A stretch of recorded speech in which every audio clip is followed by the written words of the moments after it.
కాంగ్రెస్ మేనిఫెస్టోపై కేంద్ర మంత్రి కిషన్ రెడ్డి స్పందించారు. కాంగ్రెస్ పార్టీ ఆఫీసుల్లో నోట్ల ముద్రణ ఏదైనా పెడతారేమోనంటూ కిషన్ రెడ్డి సెటైర్లు విసిరారు. కాంగ్రెస్ గత శాసనసభ ఎన్నికలలో ఇచ్చిన అనేక హామీలను అమలు చేయటం లేదన్నారు. యూత్ డిక్లరేషన్, మహిళా డిక్లరేషన్, ఎస్సీ ఎస్టీ డిక్లరేషన్లు ఏమయ్యాయంటూ నిలదీశారు. చిత్తశుద్ది ఉంటే ఇచ్చిన హామీలు ముందుగా అమలు చేయాలన్నారు కిషన్ రెడ్డి. హామీలు అమలు చేయకుండా ఓట్లు అడిగే నైతిక హక్కు కాంగ్రెస్ కు లేనే లేదన్నారు కిషన్ రెడ్డి.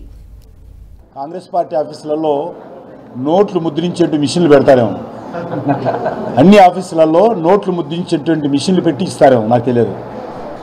ఒకటి, నేను ఈ సందర్భంగా కాంగ్రెస్ పార్టీకి మనవి చేస్తా ఉన్నాను.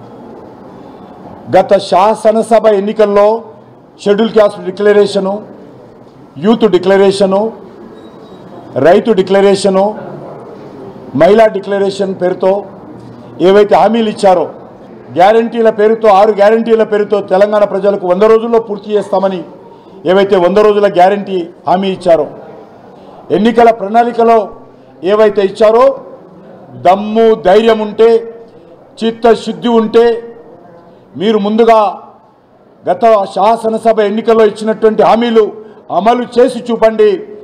ఆ హామీలు, ఆ గ్యారంటీలు అమలు చేయకుండా తెలంగాణ ప్రజలను ఓటు అడిగేటువంటి నైతిక హక్కు ఈ కాంగ్రెస్ ప్రభుత్వానికి లేదనే విషయాన్ని ఈ సందర్భంగా మనవి చేస్తా ఉన్నాను.